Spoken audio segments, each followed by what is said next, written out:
de la palabra, la solidaridad, la justicia, la equidad y el reconocimiento de los saberes que hicieron de América Latina un verdadero continente de culturas. La riqueza de los pueblos originarios está presente en los millones de hombres y mujeres que guardan la tierra viva.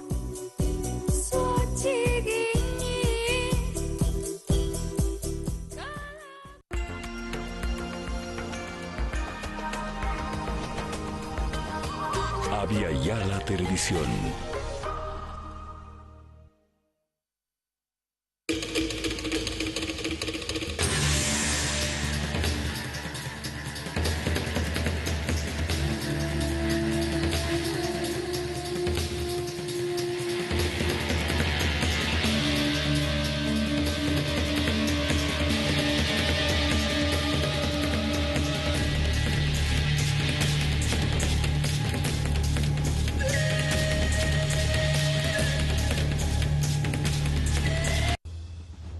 Villarroel nunca ganó la simpatía de Washington.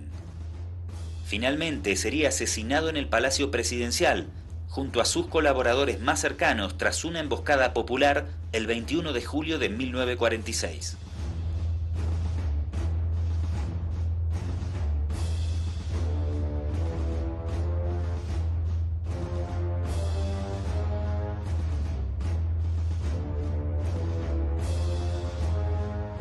Lejos de condenar el asesinato y posterior colgamiento del presidente de la República, la prensa justificó plenamente los hechos, bajo el argumento de que se había terminado con el nazifascismo en Bolivia. Quienes ocuparon los puestos de poder tras el magnicidio fueron ensalzados como abanderados de la democracia. Desde Estados Unidos, saludaron el magnicidio que reinstaló a la oligarquía en el poder.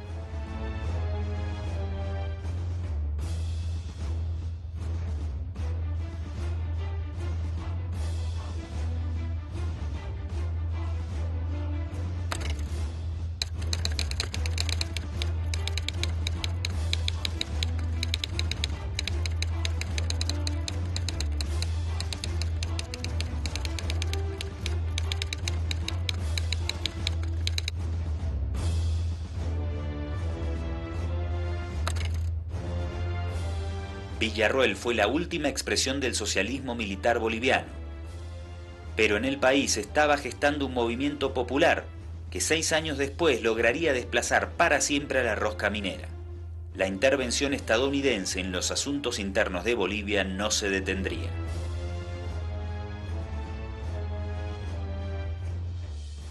Aquí está, por primera vez para el gran público boliviano, la voz viva del presidente colgado, Gualberto Villarroel. En nombre del pueblo, honorables convencionales, de haberse elegido jefe supremo del Estado, yo manifestaros mi pensamiento sobre la tarea que nos toca cumplir. En Bolivia nos ha tocado vivir una fuerte guerra y atravesamos momentos críticos. Que nuestro sacrificio sirva eficazmente a la feliz y próspera Bolivia del futuro. Y que nosotros, los gobernantes, cumplimos a conciencia nuestra misión de sacrificio, estará asegurado de éxito para la patria a quien debemos todo nuestro esfuerzo. En Bolivia no somos enemigos de los ricos, pero somos matadores de los pobres y deseamos que se injusto límite a los primeros se beneficie a los segundos.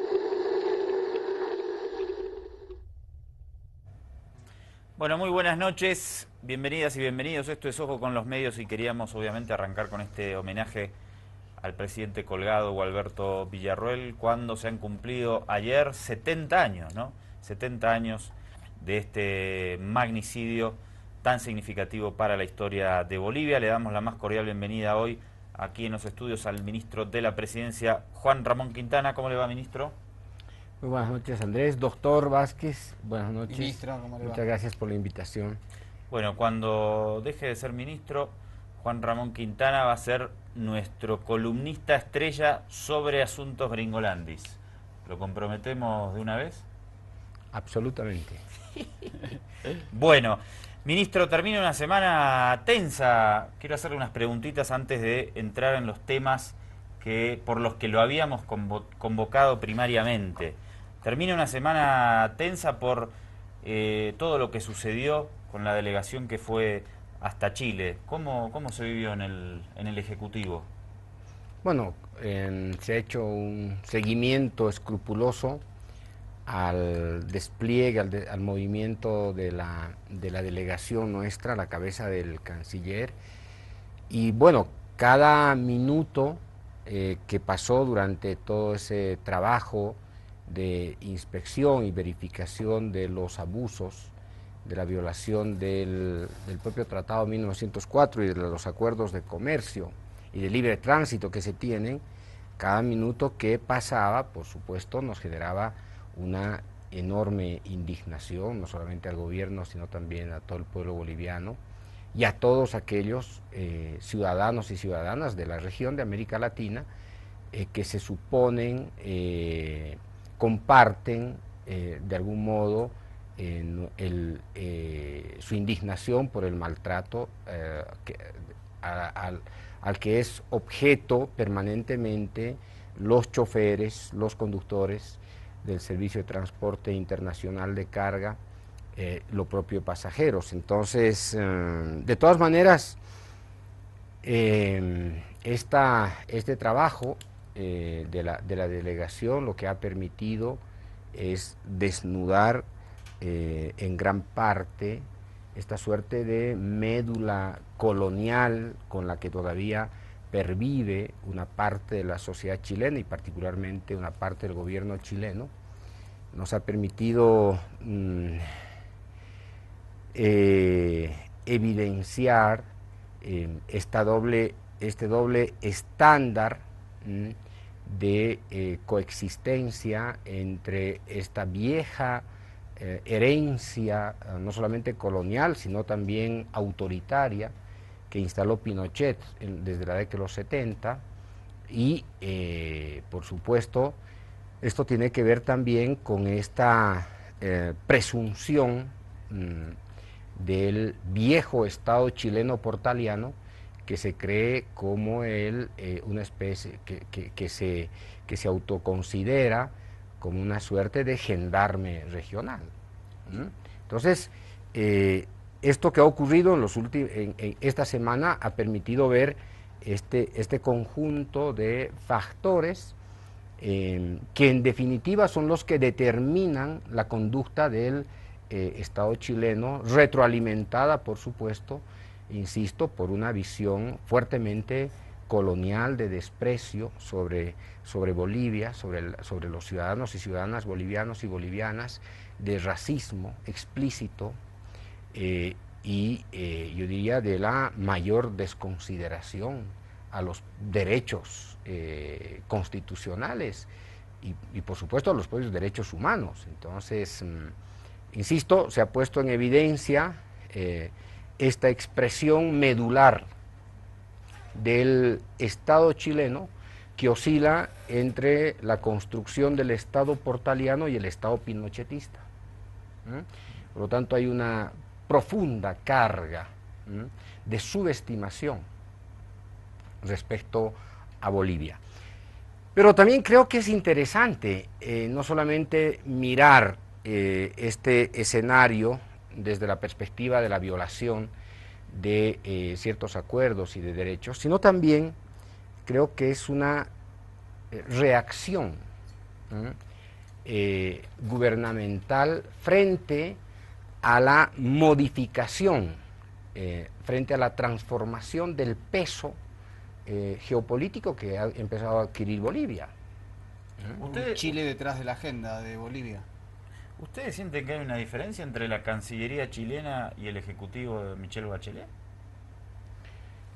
Yo tengo la impresión, personalmente, que hay una disputa muy fuerte en los niveles políticos más altos de la conducción política chilena. Creo que Bachelet va a pasar finalmente al inventario político y la socialdemocracia, el ala pseudo izquierdista, pseudo socialista chileno va a tratar de cubrir esa vacancia, ¿no? Y ahí se disputan Insulza, se disputa Muñoz y se disputan todavía, yo diría, otros liderazgos de menos perfil que hoy día no están siendo tan explícitos. Y por lo tanto, hay una fuertísima disputa en torno a la agenda internacional y específicamente respecto a Bolivia. Parece que Bolivia estaría ordenando, ¿no es cierto?, algo que era inadmisible hasta hace poco tiempo, era impensable, ¿no es cierto?, que la política chilena se retroalimentara de la agenda boliviana. Antes, todo lo contrario. Lo que ocurría con los gobiernos de Chile era que más bien la agenda boliviana era una agenda de sometimiento, era una agenda de subestimación, era una agenda tutelada finalmente por Chile respecto a Bolivia. Porque ningún gobierno boliviano se le ocurrió hacerle cara al gobierno chileno, ninguno. Eran mensajitos, ¿no?, de buena vecindad, palabras diplomáticas edulcoradas para no generarle malestar al gobierno de Chile, y entonces los gobiernos bolivianos nos acostumbraron a estar implícitamente sometidos, subordinados a este gendarme vecinal, regional. Hay un patrón de comportamiento diplomático histórico de los últimos 100 años antes de que llegáramos al gobierno, de sometimiento explícito a la política internacional chilena.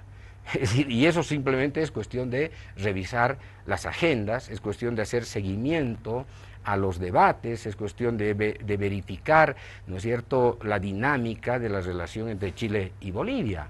En realidad se produjo una suerte de colonización de la política exterior boliviana respecto, ¿no?, al gendarme regional. Ministro, le cambio un par de temas así rapidito. Empezábamos con este homenaje a Gualberto Villarroel. ¿Qué significa Gualberto Villarroel para el presidente, usted que hace tantos años que está cerca de él?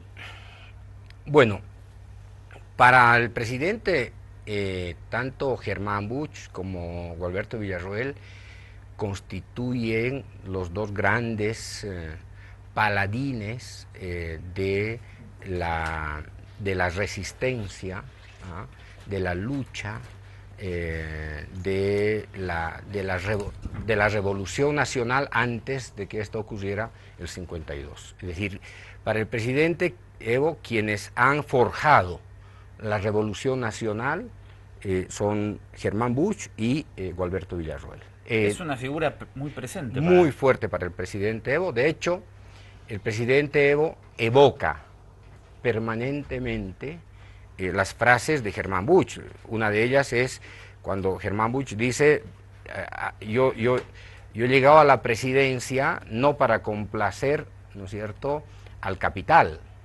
Llegó a la presidencia para construir una república democrática.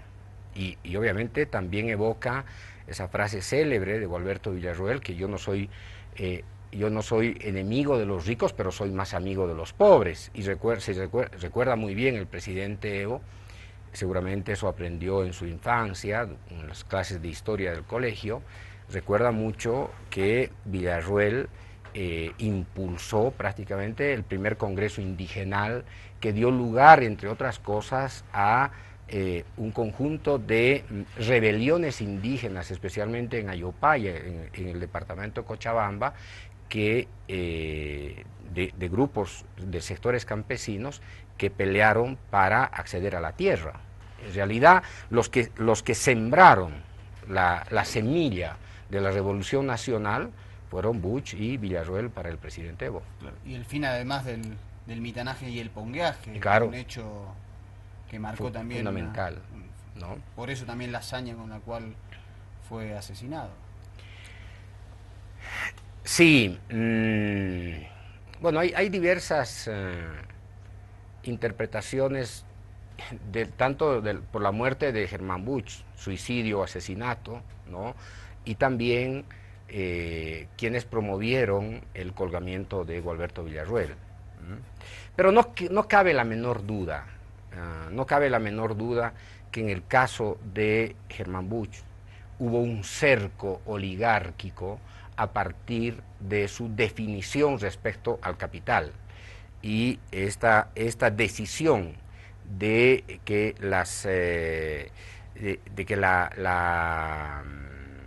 de que el 100% de las divisas de la minería debían quedarse en Bolivia fue prácticamente yo diría la sentencia de la muerte, ¿no?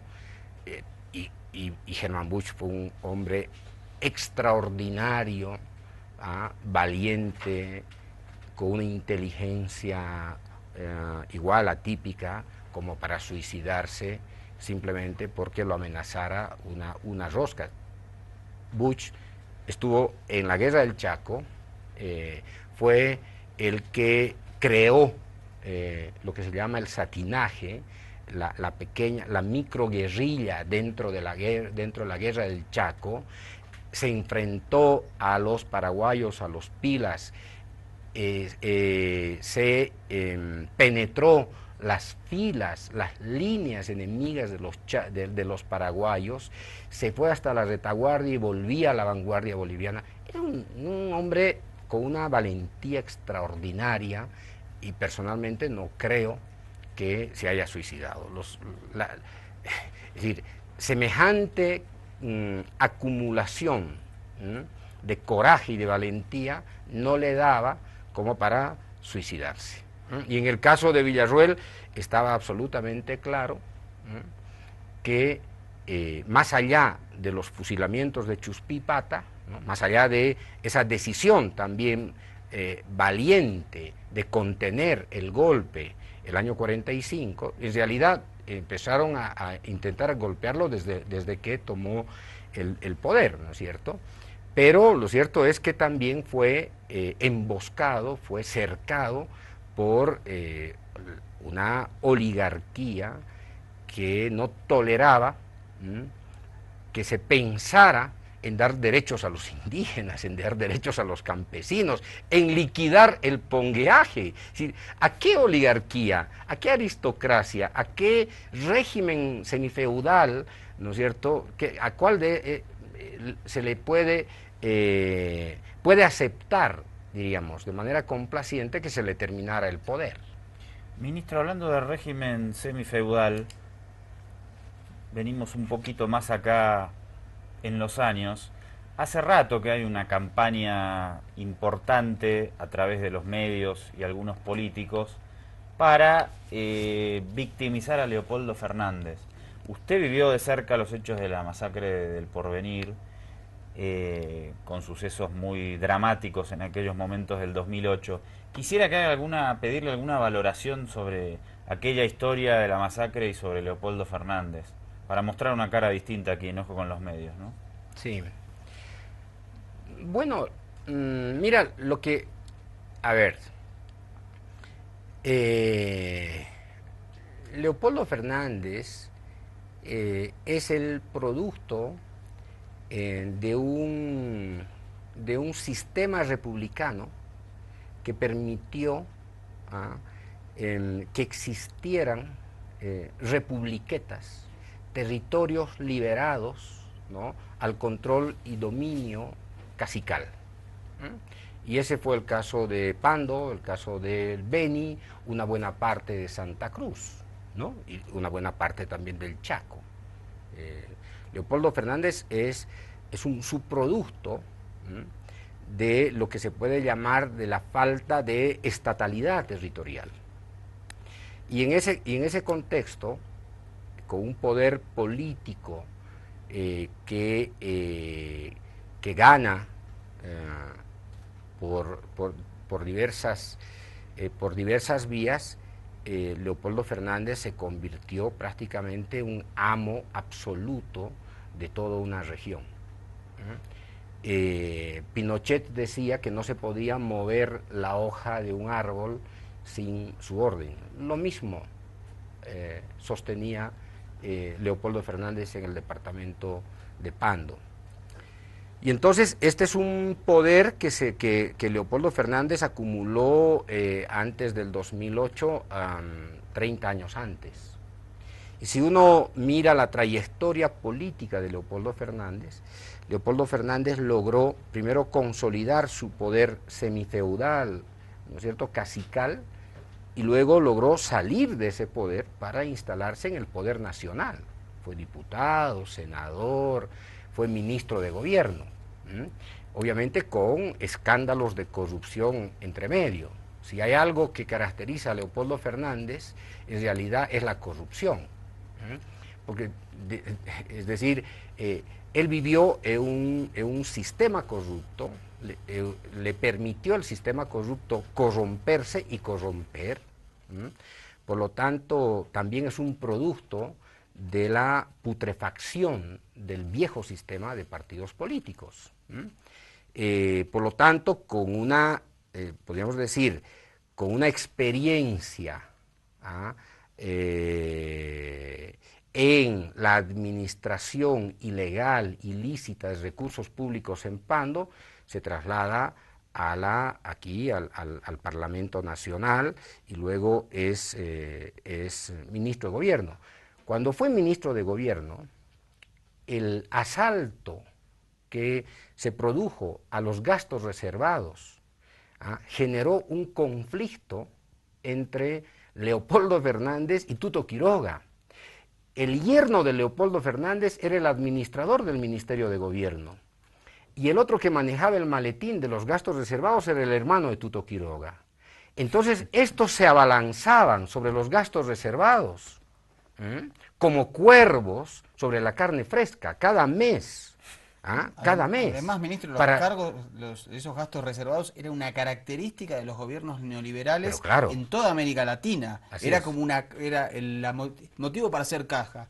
Esos gastos que no están en las cuentas del Estado, el factor de ajuste del enriquecimiento del sistema político, el factor de ajuste del silenciamiento de los medios de comunicación, el factor de ajuste para la aprobación de leyes, ¿no es cierto?, en la Asamblea, el factor de ajuste para el despilfarro de ese sistema político que decía que vivíamos en democracia, ¿no es cierto?, pero por detrás nos disparaban en la nuca.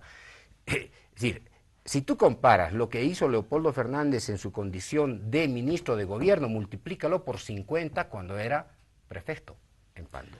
Vamos a hacer una pausa y al regreso tenemos que charlar de lo que habíamos planificado antes, el tema de Bolivia Leaks, una publicación reciente, ya te la presentamos en Ojo con los Medios y se hizo la presentación pública a la sociedad boliviana, y un tema que... Me están confundiendo las cámaras, compañeros. Acá estoy. Un tema que a nosotros nos interesa muchísimo acá en Ojo con los Medios, que es el financiamiento de Estados Unidos al senador Óscar Ortiz, que hemos tratado en diferentes oportunidades y que hace algunas semanas, en una exposición ante la Asamblea Legislativa Plurinacional, el ministro Quintana dio detalles sobre ese tema y nosotros queríamos charlar un rato acerca de eso con él. Al regreso le metemos con todo eso, dale.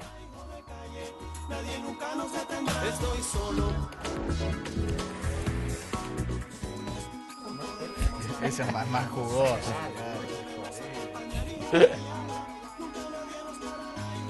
Segundo bloque de Ojo con los Medios. Se nos hace tarde siempre con el ministro, se nos pasa rápido.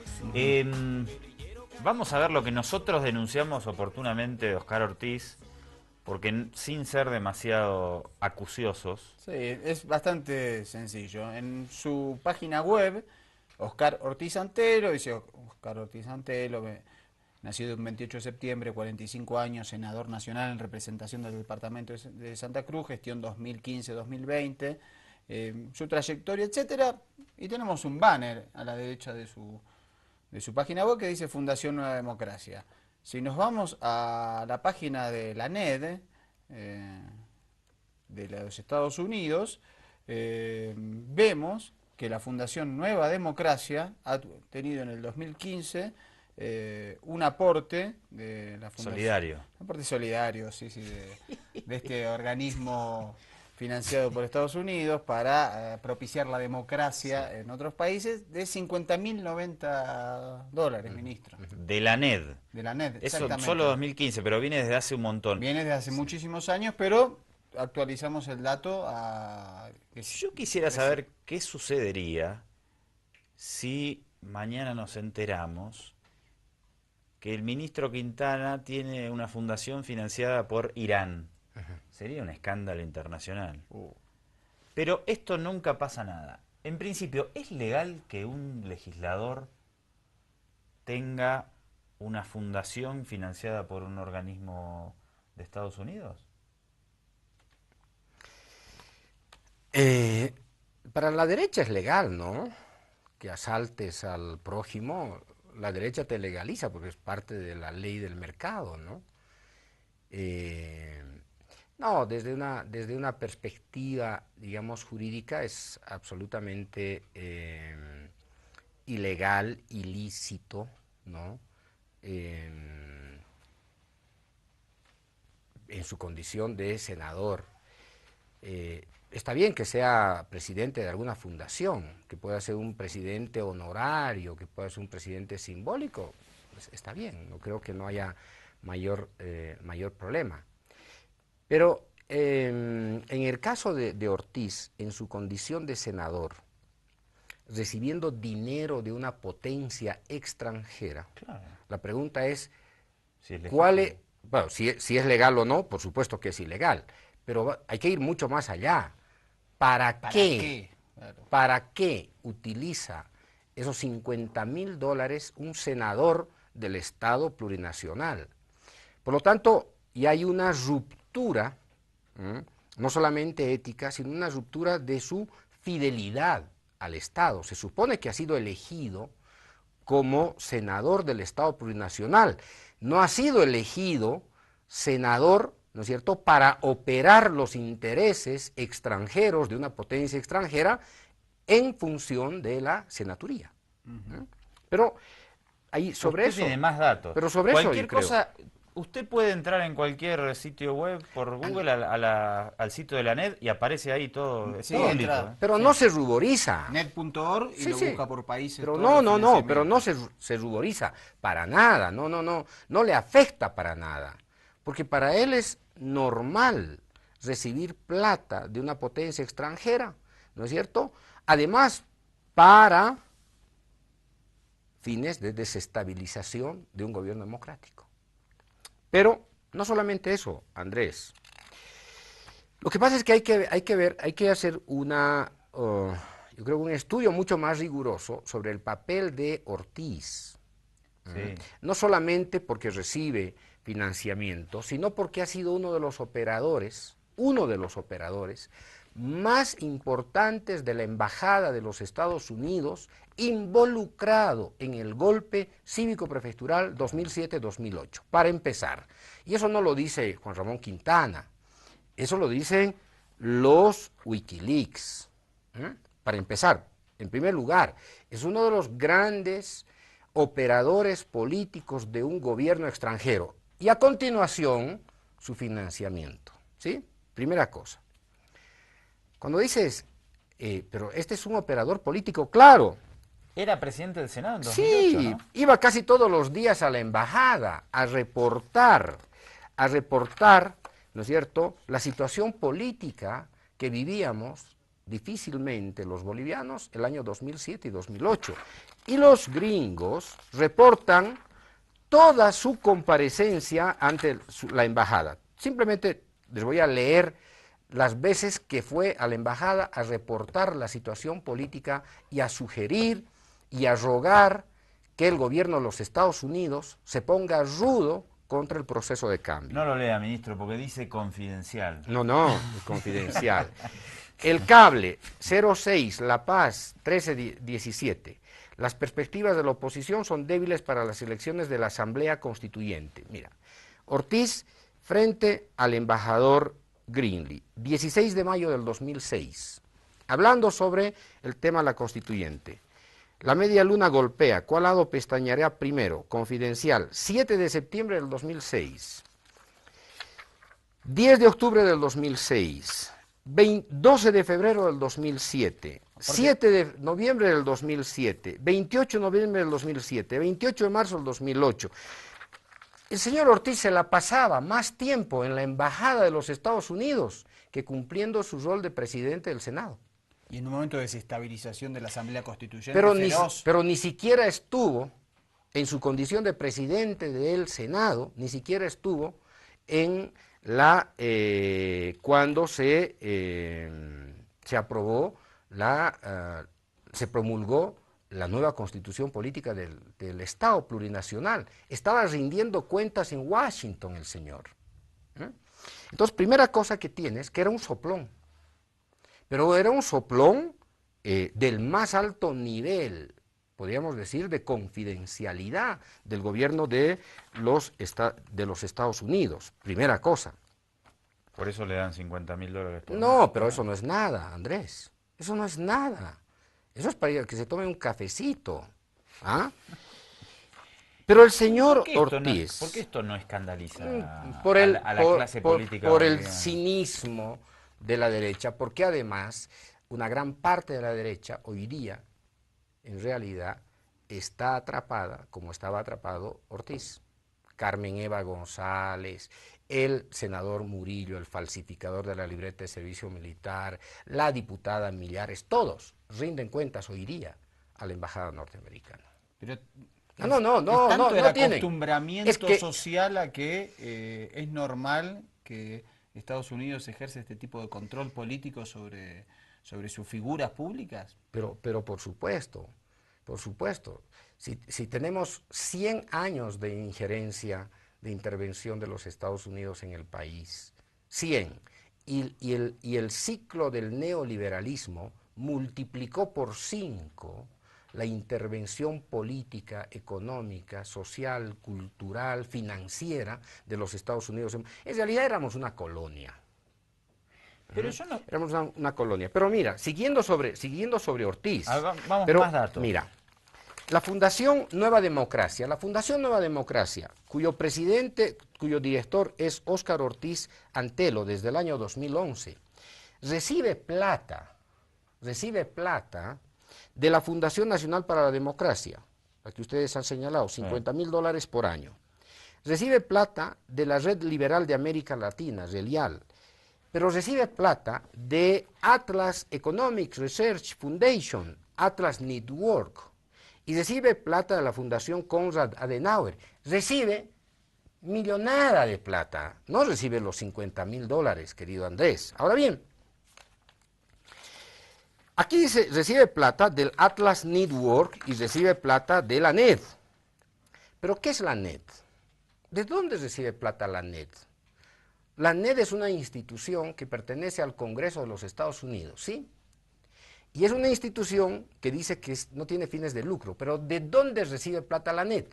De las transnacionales de la energía, del petróleo, de la minería, de las grandes industrias de armas, ¿sí? Pero es una organización gubernamental, además. Que recibe plata. No es una ONG de Gringolandis. No. Es una organización del gobierno. Así es. Creada en los 80. Pero fíjate que recibe de grandes fundaciones y de transnacionales vinculadas al neocon. ¿Qué es el neocon? El neocon es el grupo de políticos conservadores que se inventaron la guerra contra Afganistán y contra Irak para hacer los más grandes negocios de la historia de los Estados Unidos, destruyendo a países. Halliburton, Rumsfeld, el vicepresidente Dick Cheney. Y esto viene desde Reagan, además. Esto viene desde Reagan, por supuesto. ¿Quiénes financian a la NED? Los ultraconservadores, es decir, aquellos que desprecian el Estado y que aquellos cuya religión es el mercado de las armas, aquellos que hoy día están peleando para que la sociedad del rifle en Estados Unidos, ¿no es cierto?, continúe inmaculada, mientras se siguen masacrando los niños, los jóvenes, los negros, etcétera, etcétera, en los Estados Unidos. Esos, los que dirigen la sociedad del rifle, los que dirigen las grandes transnacionales del petróleo, los que han estado detrás de los soldados, de los marines invadiendo Irak, Afganistán, etc., son los que le financian a Óscar Ortiz, por un lado. Pero por otro lado, la Atlas Network también es una fundación que recibe plata de empresas vinculadas a la industria petrolera, a la minería, a los fertilizantes pero entre otras cosas, ¿no es cierto?, al negocio de la industria de las armas. Es decir, la plata que recibe Óscar Ortiz en la Fundación Nueva Democracia está manchada de sangre. Ahora bien, ¿cómo es que viene esto? Antes que usted siga, yo le hago un llamado al presidente del Senado, que a veces nos mira, al compañero Gringo González, para que hagan para que le pidan una investigación. Explicaciones a es un legislador. Pero claro, fíjate, la fundación de las transnacionales que financian a la NET, la fundación Lindy and Harry Bradley, fundación conservadora más grande de los Estados Unidos, vinculada a la Rockwell Automation, ¿no? Sí. Una de las más grandes empresas de automatización industrial, optimización de producción de gas y petróleo, soluciones para la operación de gas y petróleo.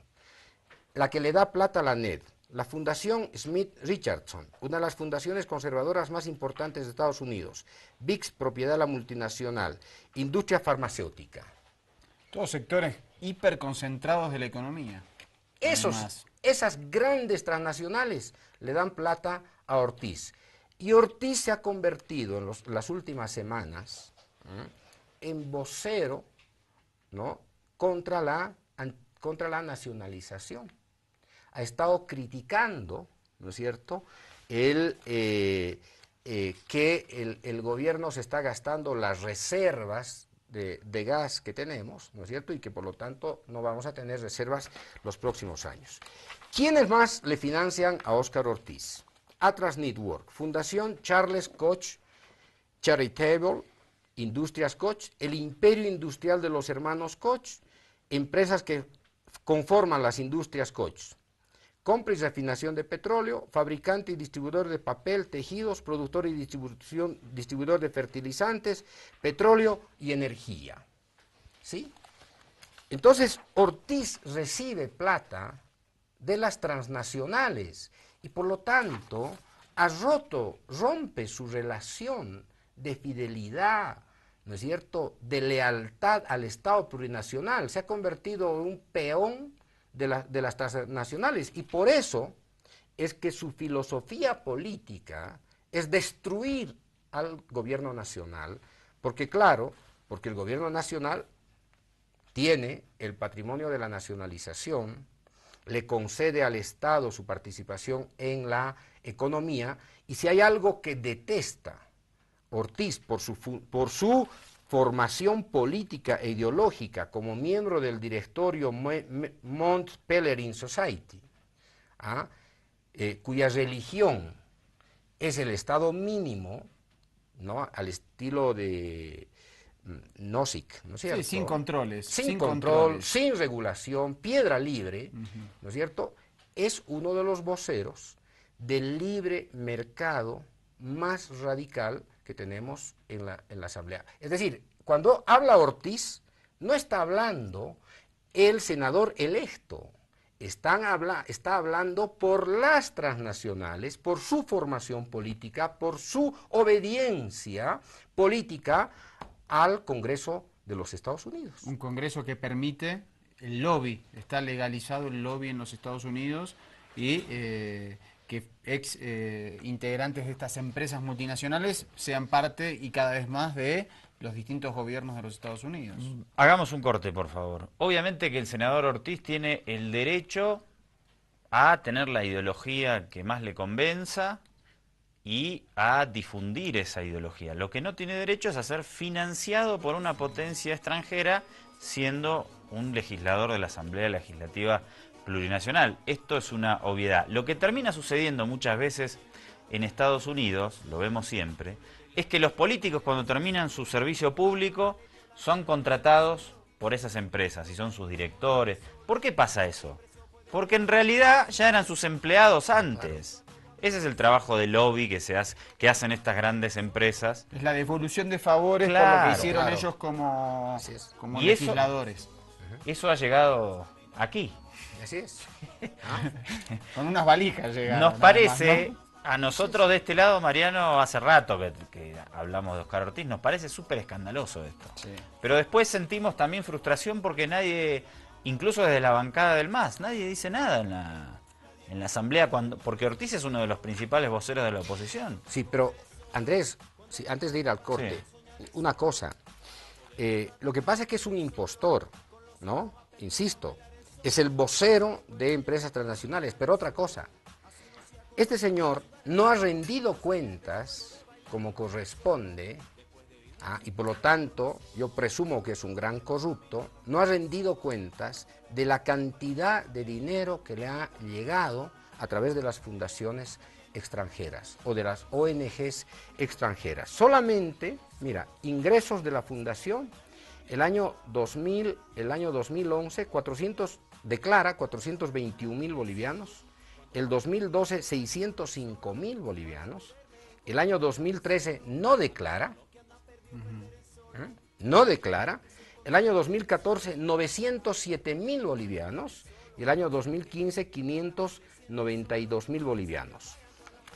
¿Cuáles son sus fuentes de financiamiento? Atlas Network, que no tiene cuentas claras, Relial, Lanet, 367.000 o $50.000, la Fundación Konrad Adenauer, que no declara, ya iremos detrás de la Konrad Adenauer para que declare, y otras donaciones. Entonces, ni siquiera es capaz de rendir cuentas públicas de la cantidad, de la fortuna que recibe de fundaciones extranjeras o de gobiernos extranjeros, porque finalmente es el gobierno norteamericano es el que lo está financiando. Y después vienen, para subirme a las palabras del ministro, el tema del cartel de la mentira. Porque mañana viene y dice, el ministro Quintana le denunció que usted es financiado. ¿Qué dice, senador Ortiz? El ministro Quintana siempre miente y siempre hace lo mismo. Listo, se acabó la entrevista. Claro. No, explíquelo, explique la No, denuncia. hay una repregunta. Acá No, dice, para nada. Aparte, simplemente entrando en la web, pero acá dice que recibió 50.090 dólares de la NED. Eso No. Es que un cotejo de datos. la verdad del gobierno no resiste, ¿no es cierto?, la filosofía de la verdad de algunos medios, de su filosofía de la verdad, ¿no? Porque Rompe su libreto. su verdad, exactamente, termina quebrada por la verdad del gobierno. Vamos a hablar al regreso del corte de Bolivia Leaks. En unos minutitos nada más. Quédate con nosotros para el último bloque de Ojo con los Medios.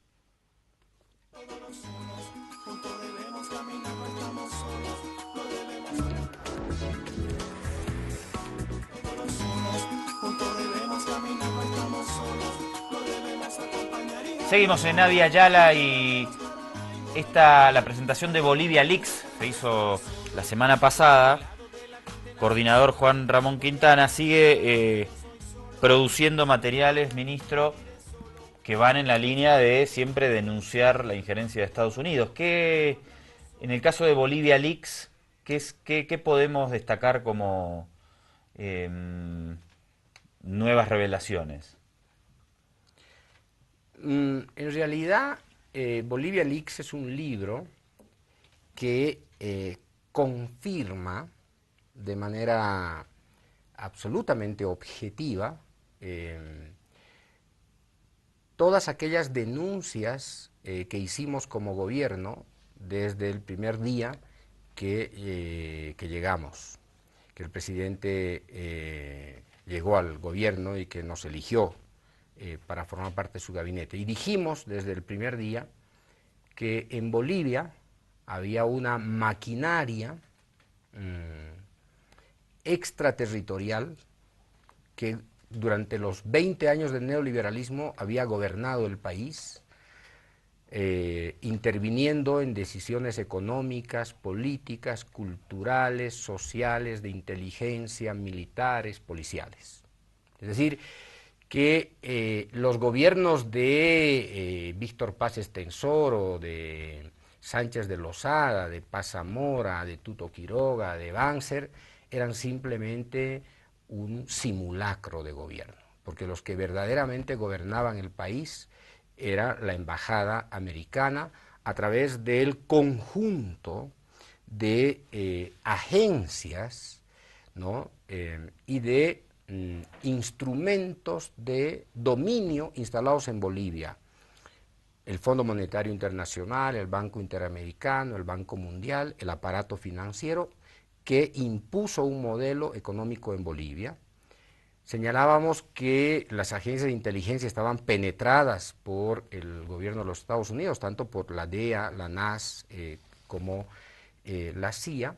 Inclusive la CIA llegó a tal grado de arrogancia, de prepotencia y de abuso de poder que se instaló en el Palacio de Gobierno con la complacencia de Carlos Mesa y su ministro de la presidencia, que les facilitó hasta oficinas a la CIA, ¿no es cierto?, para que controlaran todo el sistema de información en todo el país. O llegaron a tal extremo que el gobierno norteamericano fijó domicilio y residencia del representante del Fondo Monetario al lado de la oficina del presidente del Banco Central. Llegaron a tal nivel de penetración, de control de las Fuerzas Armadas, que instalaron una oficina del grupo militar frente a las oficinas del Comando en Jefe de las Fuerzas Armadas. Y ya no les cuento la cantidad de proyectitos que existían en los ministerios, ¿no es cierto?, a imagen y semejanza de las necesidades de dominio de los Estados Unidos. Cuando llegamos al gobierno, eso se terminó. Y por esa razón, porque llegamos al gobierno para ejercer soberanía, para que la democracia sea una democracia que refleje el voto de los ciudadanos, para impedir que los Estados Unidos hagan lo que se les antoja en un país democrático, libre y soberano, como dice la Constitución, el presidente Evo se tomó la libertad, ¿no es cierto?, de expulsarlo al embajador por conspirar. Esta es la crónica de la conspiración de Goldberg al proceso de cambio. No es un invento del gobierno nacional. Aquí están las evidencias, las pruebas de toda la operación política que llevó adelante Goldberg, primero Greenlee y luego Goldberg, con la intención absolutamente clara de destruir el proceso de cambio, de destruir al gobierno nacional mediante un golpe, ¿no es cierto? Por lo tanto, la revelación de los cables, lo que simplemente está haciendo, lo que hemos hecho es confirmar, ¿no es cierto?, todas las denuncias que nosotros hicimos oportunamente. Denunciamos la injerencia brutal, escandalosa de USAID, denunciamos esta maniobra política del golpe a la cabeza de Goldberg, y por eso el presidente Evo, con todas las pruebas que habíamos obtenido el año 2008, 2007 y 2008, el presidente Evo lo expulsó a Goldberg. Y con las pruebas que logramos obtener respecto a la injerencia política de USAID, el presidente Evo expulsó a USAID, y lo mismo hizo con la DEA, y lo mismo hizo con otras entidades norteamericanas. Y cuando expulsamos al embajador, a USAID, etcétera, etcétera, ¿no es cierto?, el clima de inestabilidad política en Bolivia fue relativamente controlado. Entonces, este es un libro que con los propios documentos de los Estados Unidos verifica, demuestra el mandato que había recibido el embajador Goldberg para venir a destruir este país. ¿Qué cantidad de cables se procesaron para este libro? Bueno, los investigadores tuvieron que leer gran parte de los cables, en realidad los más importantes en relación, digamos, a el objetivo del libro. El libro, las investigaciones, este es un libro que contiene 4 investigaciones, una que tiene que ver con la demostración de la política del garrote contra Bolivia, que es parte de la diplomacia del palo de los Estados Unidos contra países que no se alinean, ¿no es cierto?, a sus mandatos sacrosantos. Ese es un capítulo que se demuestra de manera absolutamente clara respecto a la acción política dispuesta por el Departamento de Estado para terminar con el proceso. Un segundo capítulo que demuestra diríamos, la doble moral de algunos miembros del alto mando militar a la hora de defender la Constitución durante el golpe cívico prefectural, y entonces mostraban cierto temor para defender la Constitución y cierta reverencia todavía por la embajada norteamericana, por la autoridad de los Estados Unidos. Claro, las Fuerzas Armadas habían sido colonizadas desde 1940 por los Estados Unidos. Y entonces hay una acumulación de colonialidad en las Fuerzas Armadas.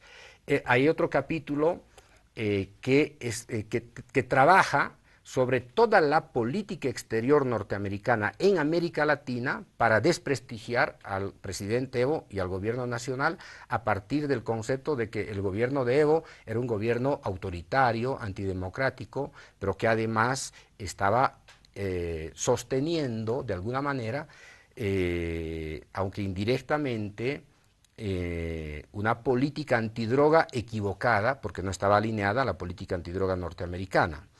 Y entonces, con la política del miedo, ¿no? Este es un gobierno autoritario que va a contaminar la región y no se está luchando, como nosotros estamos diciendo, en materia de lucha contra el narcotráfico, por lo tanto se convierte Bolivia en una amenaza a la estabilidad y a la seguridad de la región. Entonces, es una demostración de que la política exterior de los Estados Unidos no le interesa si el gobierno es democrático, lo que le interesa es o el alineamiento o la destrucción de gobiernos que no son de la línea proimperial. Y finalmente tenemos una descripción, una narrativa acerca del trabajo político de Goldberg durante el golpe cívico prefectural, con los documentos de los Estados Unidos.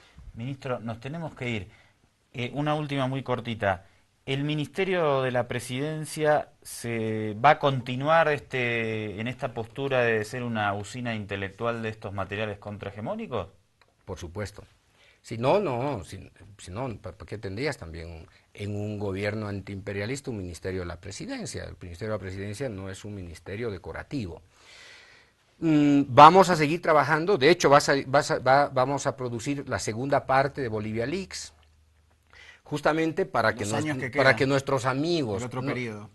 No, pero también para que nuestros amigos como Ortiz, como Roger Pinto, ¿no es cierto?, sean develados en su verdadera intención frente a la democracia, ¿no? Porque hay muchísimos nombres, ¿no?, que han aparecido siempre con el maquillaje de demócratas de día y de noche andaban soplando los oídos de la embajada. Y por supuesto vamos a seguir, no solamente vamos a tener una segunda parte, ¿no?, estamos recopilando todos estos actos de, yo diría, oscuros, ¿no?, de supuestos demócratas que dicen defender la democracia y sin embargo estaban asesorando a la embajada para destruir la democracia en Bolivia. Así que vamos a tener un segundo capítulo. Muchas gracias por la presencia al ministro de la Presidencia. Nosotros nos despedimos aquí de todos ustedes. Gracias, Mariano, también. Nos vemos el lunes. Enojo con los medios. Que tengas un excelente fin de semana. Y ahí está la compañía de Labia Yala. Si es requerida, estamos siempre ahí. Un abrazo grande. Yo soy solo, un guerrillero caribe, moriré solo.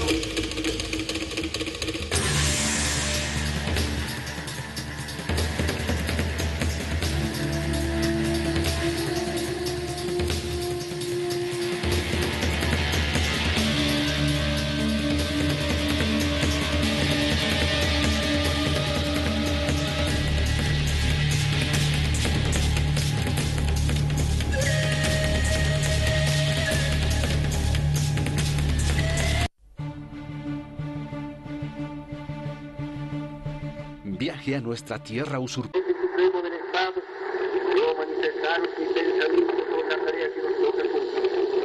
En Bolivia nos ha tocado vivir una fuerte guerra y atravesamos momentos críticos.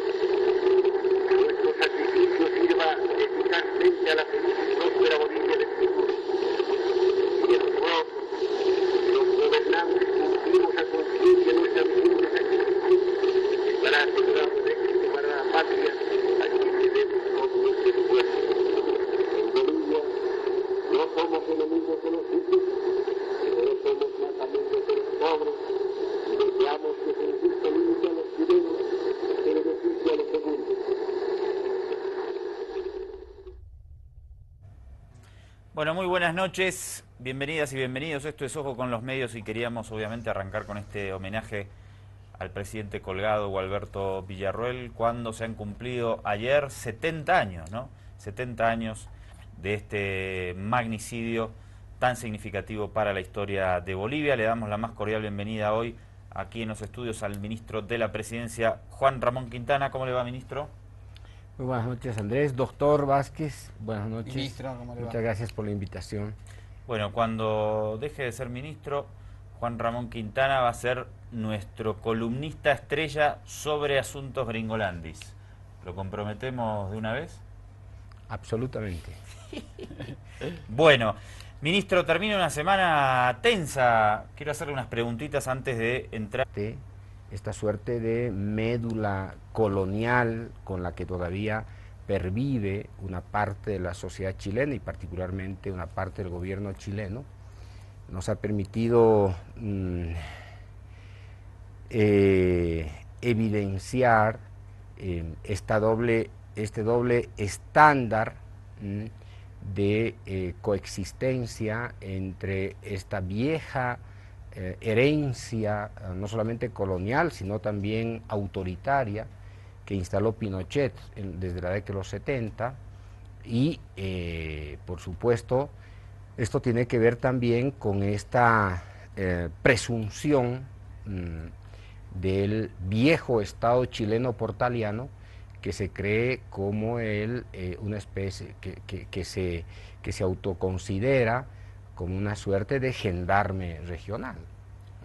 Entonces, esto que ha ocurrido en esta semana ha permitido ver este conjunto de factores que en definitiva son los que determinan la conducta del Estado chileno, retroalimentada, por supuesto, insisto, por una visión fuertemente colonial de desprecio sobre Bolivia, sobre los ciudadanos y ciudadanas bolivianos y bolivianas, de racismo explícito y yo diría de la mayor desconsideración a los derechos de la palabra, la solidaridad, la justicia, la equidad y el reconocimiento de los saberes que hicieron de América Latina un verdadero continente de culturas.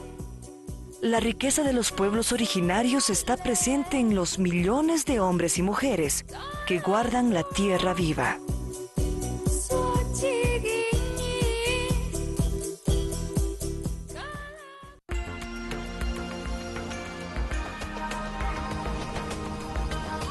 Avia Yala Televisión.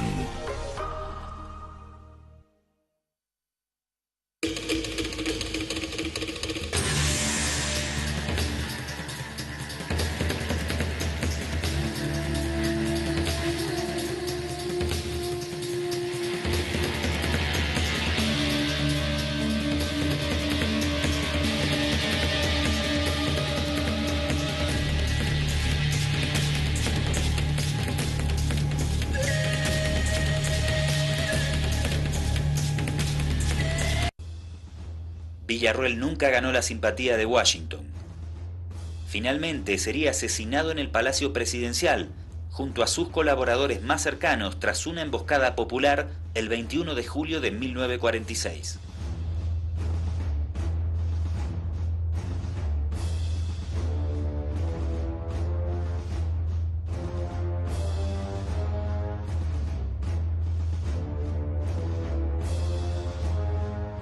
Lejos de caer en los temas por los que lo habíamos convocado primariamente. Termina una semana tensa por todo lo que sucedió con la delegación que fue hasta Chile. ¿Cómo se vivió en el Ejecutivo? Bueno, se ha hecho un seguimiento escrupuloso al despliegue, al movimiento de la delegación nuestra, a la cabeza del canciller. Y bueno, cada minuto que pasó durante todo ese trabajo de inspección y verificación de los abusos, de la violación del propio Tratado de 1904 y de los acuerdos de comercio y de libre tránsito que se tienen, cada minuto que pasaba, por supuesto, nos generaba una enorme indignación, no solamente al gobierno, sino también a todo el pueblo boliviano y a todos aquellos ciudadanos y ciudadanas de la región de América Latina que se suponen comparten de algún modo su indignación por el maltrato al que es objeto permanentemente los choferes, los conductores del Servicio de Transporte Internacional de Carga, lo propio pasajeros. Entonces, de todas maneras, este trabajo de la delegación lo que ha permitido es desnudar en gran parte. Condenar el asesinato y posterior colgamiento del presidente de la República. La prensa justificó plenamente los hechos, bajo el argumento de que se había terminado con el nazifascismo en Bolivia. Quienes ocuparon los puestos de poder tras el magnicidio fueron ensalzados como abanderados de la democracia. Desde Estados Unidos, saludaron el magnicidio que reinstaló a la oligarquía en el poder.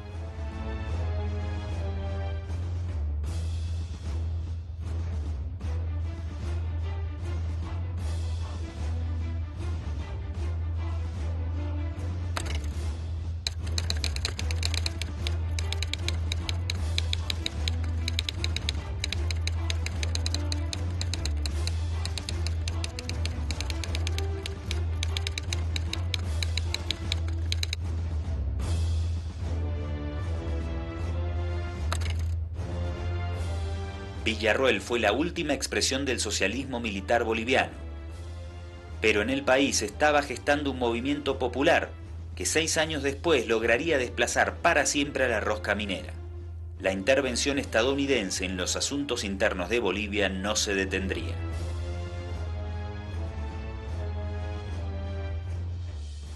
Aquí está, por primera vez para el gran público boliviano, la voz viva del presidente colgado, Gualberto Villarroel.